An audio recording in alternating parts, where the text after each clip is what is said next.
पालम नाम के गांव में रवि, राहुल और मनोज नाम के 3 दोस्त रहते हैं। एक दिन वो तीनों दोस्त अपने चौथे दोस्त से मिलने कजरौठी गांव के लिए निकल पड़ते हैं, पर रास्ते में बस अचानक झटके मारने लगती है।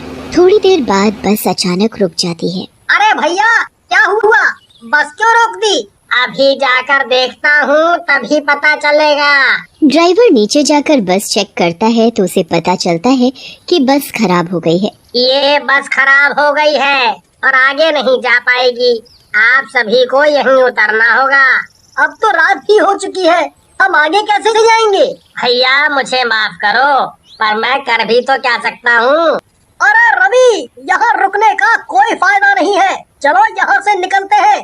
बस से सब लोग उतर जाते हैं और अपने अपने रास्ते निकल पड़ते हैं। रवि, राहुल और मनोज को बिल्कुल अलग रास्ते से जाना होता है, जहाँ उनके साथ कोई और नहीं जाता, और वो रास्ता बहुत ही सुनसान होता है। आखिर कब आएगा कजरौठी गाँव? इतनी देर हो गई हमें चलते चलते। सामने कुछ रोशनी सी तो दिख रही है, लगता है हम गाँव पहुँच गए। तीनों दोस्त जल्दी जल्दी चलने लगते हैं। थोड़ी देर बाद उनको लाइटों से सजा हुआ एक बहुत बड़ा घर दिखता है। लगता है यही घर है संदीप का। चलो चलते हैं। अरे पहले पता तो कर ले, ऐसा ना हो हम किसी और की बारात में घुस जाएं। क्या फर्क पड़ता है दोस्तों, किसकी बारात है? इतने रिश्तेदारों में क्या पता चलना है। बस अभी जैसी हमारी हालत हो गई है ना, इतना चल चल कर मैं तो जा रहा हूँ। अगर तुमको आना है तो आ जाओ। मनोज घर के अंदर चला जाता है और उसके दोस्त भी उसके पीछे पीछे घर के अंदर आ जाते हैं। घर बहुत ही बड़ा और सुंदर होता है। बहुत सारे लोग शादी की तैयारियों में लगे हुए होते हैं, पर एक बड़ी अजीब बात होती है, वो ये कि किसी के चेहरे पर कोई खुशी या मुस्कुराहट भी नहीं होती। मनोज तो खाना देखते ही पागल हो जाता है। अरे वाह, इतना बढ़िया बढ़िया खाना देख कर ही मुंह में पानी आ रहा है। चलो दोस्तों, कुछ खा पी लेते हैं। तीनों दोस्त खाने के लिए जा ही रहे होते हैं, पर तभी वहाँ एक बूढ़ा आदमी आकर उनसे बोलता है, आप लोग उस कमरे में आराम से बैठो, मैं आपके लिए खाना भिजवाता हूँ। जी बिल्कुल, बहुत भूख भी लग रही है।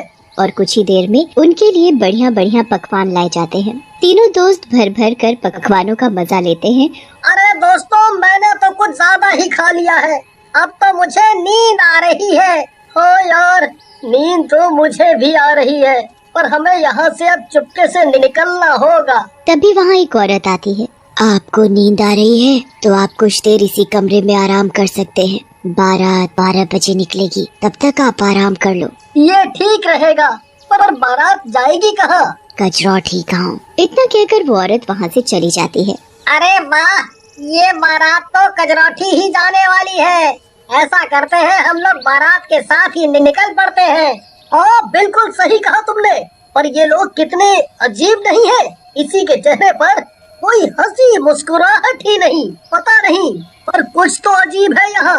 और किसकी बारात 12 बजे निकलती है? इतना खा खा कर अब तुझे सब अजीब लग रहा है। चल अब चुपचाप सो जा। तीनों दोस्त बातें करते करते कब सो जाते हैं पता ही नहीं चलता, और 12 बज जाते हैं। रवि के कान में ढोल नगाड़ों की आवाज पड़ती है, जिसकी वजह से उसकी नींद खुल जाती है। अरे मनोज, राहुल, जल्दी उठो, देखो बाहर ढोल बज रहे हैं। लगता है बारात निकलने का समय हो गया है। क्या है रवि, सोने दे यार, बहुत नींद आ रही है। क्या नींद? चलो जल्दी उठो, वरना सब निकल जाएंगे। तीनों दोस्त उठ जाते हैं और जब कमरे से बाहर निकलते हैं तो देखते हैं घर में कोई भी नहीं है। सब बाहर होंगे, चलो बाहर चलते हैं। बाहर से जोर जोर से बैंड बाजे की आवाज आ रही होती है। तीनों जल्दी से बाहर जाते हैं, पर बाहर का नजारा देखकर उनके पैरों तले की जमीन ही खिसक जाती है। जो लोग कुछ समय पहले अंदर की शादियों की तैयारियों में लगे थे, वे सब सरकटे भूत बन चुके थे और उनकी कटी हुई भूतिया गर्दन उनके हाथ में है। ये सब मैं क्या देख रहा हूँ? कहीं ये मेरी आंखों का धोखा तो नहीं? नहीं यार, ये तो सरकटे भूतों की बारात है। सभी सब इतना अजीब बर्ताव कर रहे थे और किसी ने हमसे पूछा भी नहीं कि हम कौन हैं। कोई हमें देख ले, उससे पहले हमें यहाँ से निकलना होगा। जल्दी चलो यहाँ से। रवि, राहुल और मनोज वहाँ से चुपके से निकल ही रहे होते हैं कि वहाँ एक सरकटा भूत अपनी भूतिया मुंडी को लेकर उनके सामने आ खड़ा हो जाता है। कहाँ जा रहे हो? चलो हमारे साथ। वो हम बस आ ही रहे थे। चलो मेरे साथ चलो, आखिर तुम सबको भी तो बारात में शामिल होना है। रवि, राहुल और मनोज डर के मारे चुपचाप उस सरकटे भूत के पीछे पीछे चल पड़ते हैं। पूरी बारात बस सरकटे भूतों और चुड़ैलों से भरी हुई होती है। बारात में सभी सरकटे भूत और चुड़ैल खूब नाच गा रहे होते हैं। रवि, राहुल और मनोज की तो ये सब देखकर हालत खराब हो रही होती है, पर किसी की वहाँ से भागने की हिम्मत नहीं होती। वो तीनों चुपचाप सरकटे भूतों की बारात के साथ चलते रहते हैं और तभी एक सरकटी चुड़ैल उनके पास आती है। आओ ना, हमारे साथ नाचो। नहीं, मुझे नाचना नहीं आता। ऐसे कैसे नहीं आता नाचना? नाचना तो तुमको पड़ेगा। चलो मेरे साथ और नाचो।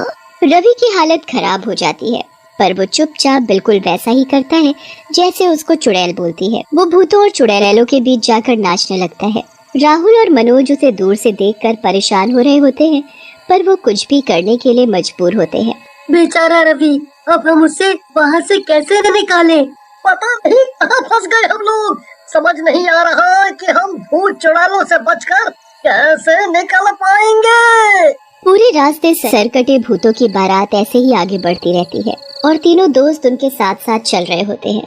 कुछ देर चलने के बाद एक टेंट दिखता है जो रोशनी से जगमगा रहा होता है। टेंट के बाहर बहुत सारे सरकटे भूत और चुड़ैल उनके स्वागत के लिए खड़े होते हैं। बारात के साथ साथ वो तीनों दोस्तों का भी बड़ी अच्छी तरह से स्वागत किया जाता है। उसके बाद बारात अंदर जाती है। सब कुछ बिल्कुल वैसा ही होता है जैसे एक शादी में होता है, बस फर्क इतना होता है कि वहाँ इंसानों की जगह सब सरकटे भूत और चुड़ैल होते हैं। कुछ देर बाद वहाँ एक चुड़ैल दुल्हन की तरह तैयार होकर आती है और मंडप पर बैठ जाती है। इस चुड़ैल की तो शादी हो रही है और इस बारात में तो दूल्हा है ही नहीं, तो फिर इसकी शादी किससे होगी? तुम तीनों में से किसी एक से। ये सुनकर तीनों एक साथ पीछे मुड़ते हैं और चौंकते हुए बोलते हैं, क्या? हाँ, तुम तीनों में से दुल्हन जिसको पसंद करेगी उसकी शादी आज उस दुल्हन के साथ होगी। चलो, अब मेरे साथ चलो, वक्त निकलने वाला है। नहीं, ये नहीं हो सकता। हमें जाने दो प्लीज। आखिर आपको इन सब से क्या मिलेगा? प्लीज हमें जाने दो। वहाँ कुछ और भूत आ जाते हैं और उन तीनों को मंडप पर ले जाया जाता है। बता, तुझे इन तीनों में से कौन सा लड़का पसंद है जिसे तू पसंद करेगी? हम तेरी शादी उसी से करेंगे और फिर उसका सर काट कर हम उसे अपनी बिरादरी में शामिल कर लेंगे। इतना सुनकर तो तीनों दोस्त थर थर कांपने लगते हैं और बुरी तरह रोने लग जाते हैं। मंडप तक जाते टाइम रवि बुरी तरह गिर जाता है। इसे जल्दी उठाओ और जल्दी से शादी की विधि पूरी करो, हमारे पास वक्त नहीं है। भूत जैसे तैसे रवि को चुड़ैल के सामने ले जाकर खड़ा कर देते हैं।